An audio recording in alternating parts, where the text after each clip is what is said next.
Buenas tardes, bienvenidos al programa de estudio bíblico. De inmediato vamos a considerar la palabra del Señor, pero antes quiero anunciar que tenemos como tema fruto, más fruto, mucho fruto. Y nos vamos a basar en San Juan, capítulo 15. Dice la palabra de Dios que el Señor Jesús lo expresa: yo soy la vid verdadera y mi Padre es el labrador. Todo pámpano que en mí no lleva fruto, lo quitará, y todo aquel que lleva fruto, lo limpiará para que lleve más fruto. Ya vosotros estáis limpios por la palabra que os he hablado. Permaneced en mí y yo en vosotros. Como el pámpano no puede llevar fruto por sí mismo, si no permanece en la vid, así tampoco vosotros, si no permanecéis en mí. Yo soy la vid, vosotros los pámpanos. El que permanece en mí y yo en él, éste lleva mucho fruto, porque separados de mí, nada podéis hacer. Ok. En estos 5 versículos ya hemos visto que aparecen las 3 palabras claves de la enseñanza, que son, no son 3 palabras, 3 frases: fruto, más fruto y al final mucho fruto. Aunque en todo el capítulo 15 aparece muchas veces la palabra fruto. Aparece 8 veces la palabra fruto. ¿Qué significa fruto? Vamos a pensar en la palabra fruto para buscar lo que dice el diccionario de ella. Fruto es el producto de las plantas y la tierra que tiene una utilidad. Y también vamos a ver la palabra,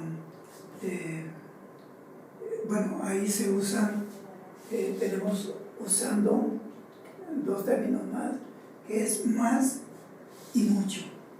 No solamente nos quedamos con fruto. Se usan en esta parábola algunas figuras: la vid, los pámpanos y el fruto. Pero la figura principal está atrás, que es el labrador. El labrador es el Padre. Y él sembró una vid, lo que dice el capítulo 5 de Isaías: sembró una vid, y Jesucristo. Y nosotros dependemos, para todo dependemos de Jesucristo, porque tenemos que estar adheridos a Él como ramas, como pámpanos. Y esa es la figura por excelencia aquí en el capítulo 15. Entonces vamos a ver qué nos dice en sí todo el contexto. Dice el Señor Jesús: yo soy, señalándose a sí mismo, la vid. Mi Padre es el labrador, o sea, el que tiene toda la potestad en este asunto de producción, porque todo el contexto nos arroja el hecho de producir. Nosotros los cristianos fuimos llamados, pero no simplemente a recrearnos en la maravillosa y gran salvación, aunque hay que recrearnos en ello y agradecer a Dios porque lo tenemos. Pero también Dios todo lo hace con propósito y nos dejó para que tengamos fruto de creyentes verdaderos. Entonces vemos aquí que hay el asunto de la multiplicación, podemos decir, porque digamos, una cepa de una vid se vuelve la vid, pero la vid no solamente echa una uva, sino que, un solo sarmiento, un solo pámpano puede tener muchos racimos de uvas. Entonces, la idea que da aquí al usar esta figura es que podemos dar fruto multiplicado en abundancia. Por eso dice fruto más fruto y mucho fruto. ¿Qué fruto es el que quiere Dios del cristiano? Bueno, está el fruto del Espíritu Santo, que es amor, gozo, paz, paciencia, benignidad, bondad, templanza. Ese es un fruto que hemos de dar, porque el Señor dijo que nos iban a ver a nosotros y nos iban a identificar por el fruto que diéramos. No vamos a dar el fruto que da el mundo cuando está en un aprieto. La gente sin Dios reacciona de una manera violenta, de una manera agresiva y egoísta, pero el creyente desarrolla el fruto de la paciencia, la fe, la benignidad, si hay que tolerar, si hay que perdonar. Entonces este es fruto del Espíritu Santo. Pero también hay fruto de servicio, y en esto podemos decir que hay un montón de cosas que hacer, pero hay algo que es especial y principal. Digamos, muchas veces el Señor lo expresó a Pedro y a Juan, les dijo: yo los voy a hacer a ustedes pescadores de hombres. Está dando a entender, ustedes van a ganar almas para el reino. Las últimas palabras del Señor cuando ya va a ascender son: vayan y hagan discípulos a todas las naciones. Mateo 28, 18 al 20. Estas fueron las últimas palabras en Mateo. En Marcos también lo dice de otra manera: id y hacer discípulos. Eso significa que hay que producir para el reino frutos de multiplicación. Yo soy un creyente, pero debo ganar a otros para Cristo, porque si no me convertiría en un egoísta, y el egoísmo no es parte del cristianismo. Entonces mi deber es multiplicarme. ¿Qué necesito para multiplicarme? Necesito la ayuda de Dios primeramente, porque el versículo 5 dice: separados de mí nada podéis hacer. Nosotros los cristianos no tenemos la capacidad de producir en alguien sin Dios la conversión, porque ese es trabajo del Espíritu Santo. El Espíritu Santo es el único capaz de convencer al pecador del error. Pero nosotros tenemos que predicar, tenemos que enseñar, tenemos que testificar a las demás gentes. Que no nos pase como alguien que después de 20 años de ser vecinos, se encontraron en un apuro y luego se saludaron y los dos descubrieron que eran cristianos y nunca le había hablado el uno al otro. Entonces eso no es así. Hay unos ejemplos que quiero citar. Es el caso de la mujer samaritana. La mujer samaritana era una mujer que había sufrido mucho por sus pasiones, había experimentado diferentes matrimonios y ella tenía problemas sociales, porque supongo, era señalada por la gente y le decían: tú eres la esposa de aquel, y le daban los nombres y ella estaba llena de amargura, llena de frustración, había sido engañada y ahora tenía una relación que tampoco era buena. Pero el asunto es que la mujer samaritana, en el capítulo 4 de San Juan, se encuentra con el Señor y Salvador Jesucristo, y en ese momento, al platicar con Él, empieza a sentir algo diferente, quizás cosquillas y emoción, y de repente, cuando el Señor se le presenta como el Mesías, la mujer es transformada, y en ese momento ella entra en el gozo del Espíritu Santo, y lo primero que hace es compartir a Cristo. Ya tiene a Cristo, ahora va a darle a los demás. El Señor le permite, se va, deja el cántaro en el brocal del pozo y corre, entra a Sicar y le dice a la gente: he encontrado al Mesías. Y lleva a los pies de Cristo a una multitud. La Biblia dice que ya después la gente se quedó por oír al Señor, pero quien lo llevó fue la mujer samaritana. ¿Cuánto estudio teológico tenía la mujer? Nada. ¿Cuánto conocimiento tenía de doctrina? Nada. Esa mujer, no sé si tenía estudio académico, no lo sé, posiblemente no, por la cultura de ese tiempo. Ella no tenía ningún conocimiento académico, pero no necesitó tener dinero, tener folletos, tener una Biblia. O sea, prescindió de todo lo que nosotros tenemos y fue a compartir al Señor. Qué cosa, qué ejemplo más maravilloso.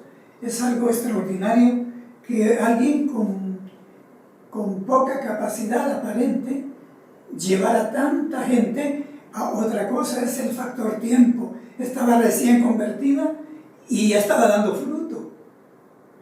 Es un poco lastimoso que a veces tenemos años y todavía no hemos dejado que aparezca una uvita en nuestro... no hay racimo, no hay ni una uvita, y eso es de ponerse a pensar. Esta mujer llevó mucha gente a los pies de Cristo. La contraparte de esta mujer es un hombre que era muy estudioso. Él estudió a los pies de Gamaliel. Él se jactaba de que venía de alta alcurnia. Él decía: soy hebreo de hebreos, de religión farisea, y tenía un estudio vasto. Había tenido un excelente maestro, Gamaliel, y entonces él tenía mucho estudio, pero tenía mucho resentimiento, tenía mucho odio, y él perseguía a la iglesia. Pero el día que se encontró con Jesucristo, ese hombre fue cambiado totalmente, dio un giro completamente diferente. Él va hacia acá y luego parece que camina hacia este lado, porque después de ir persiguiendo para matar a los cristianos, se vuelve a bendecir a Dios con los hermanos, y lo primero que hace cuando ya es restaurado, porque quedó ciego por 3 días, Saulo, el apóstol Pablo, lo que hace es empezar a predicar a Cristo y a persuadir a la gente que se convierta. Se cree que de los más grandes predicadores que ha existido en todos los tiempos es el apóstol Pablo. Pablo dio una cosecha quizás de millones, y aún ahora sigue, a través de la palabra que Dios le inspiró, sigue hablándonos, sigue evangelizando, sigue diciendo que se necesita gente para que vaya a producir. Entonces vemos aquí 2 ejemplos bíblicos de personas que cuando ya tuvieron en su corazón al Señor, ellos lo compartieron. Yo entiendo que no podemos compartir lo que no tenemos. Si a mí me pide alguien 10,000 euros, le digo: adiós, no, yo no puedo porque no tengo eso.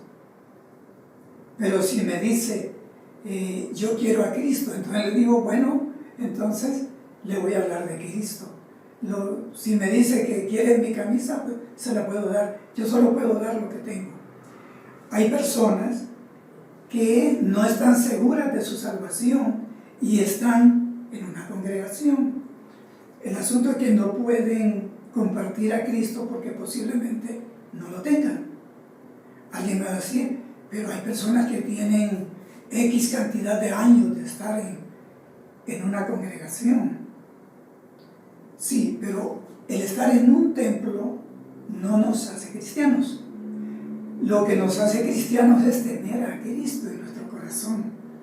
Porque yo puedo dormir 30 años en un garaje y no me hago coche. Entonces, no es una rutina lo que nos salva, sino un Salvador que se llama Jesucristo. Entonces, es natural que una persona que no tiene a Cristo no lo comparte. Quien lo tiene intenta que todo el mundo tenga el gozo que tiene en sí la persona, el creyente que tiene el gozo del Señor. Bien, vamos entonces a desarrollar el asunto. El Señor dice que nos va a poner para que tengamos fruto, pero luego agrega y dice, pero que haya más fruto. Y luego dice, mucho fruto. O sea que esto no es de que yo ya no sé cuántas personas he evangelizado en mi vida, no lo sé, sé que son por cienes, pero eso no es mi gracia, es la gracia del Señor, la misericordia de Dios, usando un instrumento nomás. Yo soy solamente un instrumento. El que tiene todo es el Señor, porque Él da el querer como el hacer, pero tenemos que disponernos. Entonces, pero el hecho de que yo haya ganado no quiere decir que ahora tomo vacaciones y digo, pues, no, el mundo se está perdiendo, el mundo está necesitando que ya tengamos 40 años, 5 años, 2 años, o como la samaritana, tengamos 1 hora de habernos convertido. Necesitamos seguir dando fruto, porque esto no para, no tiene, este asunto no tiene un stop. Debemos de seguir dando fruto porque esa es la voluntad de Dios. Podríamos resumir en este momento, por factor de tiempo, podríamos resumir lo que estamos diciendo de que Dios nos dejó en la iglesia con propósitos. Y ya hemos dicho algunos, pero el tema principal es el hecho de que Dios quiere que demos fruto. Entonces, en el próximo estudio vamos a tratar de ver algunas formas de cómo hacer para que podamos expresar lo que tenemos en el corazón como mensaje para las personas necesitadas, porque es necesario que nuestra vida no solamente refleje al Señor, sino que también lo exprese con palabras. Así es que muchas gracias, buenas tardes.